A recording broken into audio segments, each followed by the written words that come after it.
I see you there at 3 a.m. staring at the ceiling. Your heart is carrying weight you never asked for. The darkness feels heavier tonight, doesn't it? As if all the broken pieces of your story have gathered in your chest, making it hard to breathe. I have been here with you through every sleepless hour, every tear that slipped silently down your face when you thought no one was watching. But I was watching, my precious child. I always am. You think you are alone in this moment, but you are not. This meeting between us isn't accidental.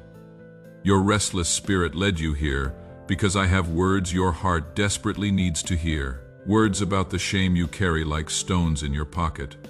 Words about the failures that replay in your mind like a broken record. Words about the person you used to be before life carved these wounds into your soul. I know about the betrayal that still burns, the trust that was shattered by someone who was supposed to protect your heart.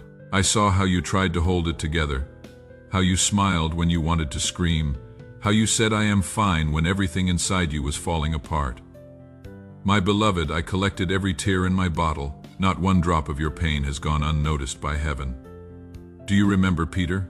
My dear, broken Peter, strong, passionate, ready to die for me, or so he thought. Lord, I will go to prison with you, I will die with you, he declared with such fierce loyalty. His love for me was real, but he didn't know his own heart. He didn't understand how fear could transform courage into cowardice in a single moment. That night in the garden, when they came with swords and torches, Peter tried to defend me. He drew his sword, ready to fight an army single-handed. But I stopped him. This wasn't the kind of battle that could be won with weapons. Hours later, he would understand why. As I was led away in chains, Peter followed at a distance, close enough to see, far enough to feel safe. That is where the breaking began, in the distance he put between us. By the time he reached the courtyard of the high priest's house, fear had already begun its work. The same man who had walked on water now couldn't even stand on solid ground. A servant girl, not a soldier, not a priest, just a young girl, looked at him by the fire. You were with Jesus, she said. Such simple words, but they struck Peter like lightning. I don't know him, he said, the lie burning his tongue once, twice. And then the third time with curses and oaths. I don't know the man. Then the rooster crowed, and I turned to look at him. Our eyes met across that courtyard, and Peter saw himself clearly for the first time. Not the brave disciple he imagined himself to be, but a frightened man who had just denied the one he loved most. He fled into the night, weeping bitterly, tasting the salt of shame that burns deeper than any physical wound. My child, I am telling you Peter's story because I see the same bitter tears on your face. You have had your own courtyard moments, haven't you? Moments when fear spoke louder than love, when survival seemed more important than truth, when you betrayed not just others, but yourself, the person you always believed you were.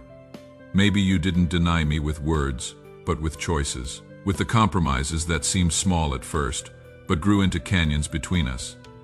With the silence when you should have spoken, with the speaking when you should have stayed silent. I know about the promises you broke to others and to yourself.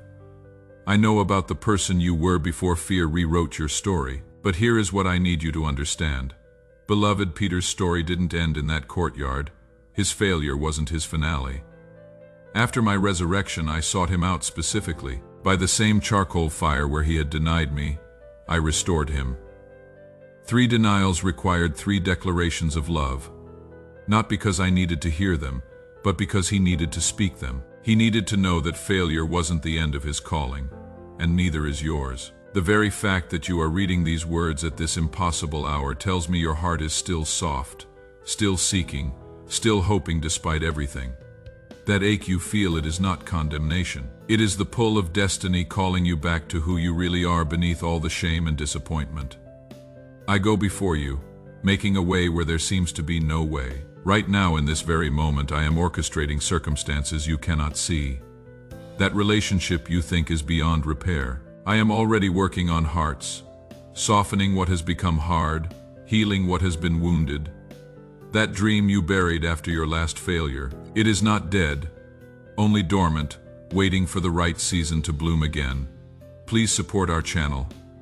Our goal is to bring happiness to your life and to bring devotion and reverence toward God. If you want, You can donate through the Super Thanks button down below. Your support helps us continue bringing these life-changing messages to souls who need them.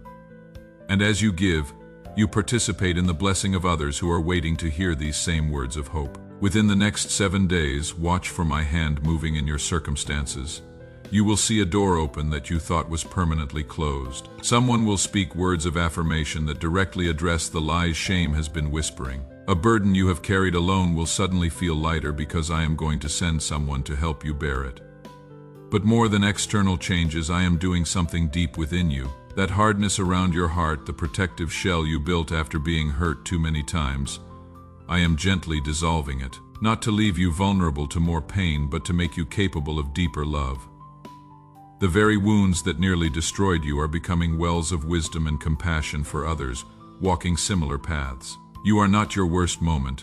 You are not the sum of your failures. You are my beloved child, formed by my hands, known by my heart, destined for purposes that your pain has uniquely prepared you to fulfill. Your story isn't over. In fact, the chapters you are most ashamed of are becoming the very testimonies that will set others free. Before the sun rises on a new day, I want you to pray with me, not a perfect prayer, but an honest one, Father. I am tired of carrying these stones of shame. I am tired of being defined by my worst moments. I receive your forgiveness, but more than that, I receive your restoration. Take my failures and transform them into foundations for others to stand on. Take my pain and make it a pathway to purpose. I surrender my need to be perfect and embrace your power to redeem everything. Let my life become living proof that no one is too broken for your love to restore. I am not my past. I am your beloved, and my future is bright with promise. My precious child, morning is coming, not just the physical dawn, but a spiritual awakening to who you really are. You are not abandoned. You are not forgotten. You are not beyond redemption. You are mine, and I am yours. And together we will write a story of restoration so beautiful that heaven itself will celebrate its telling.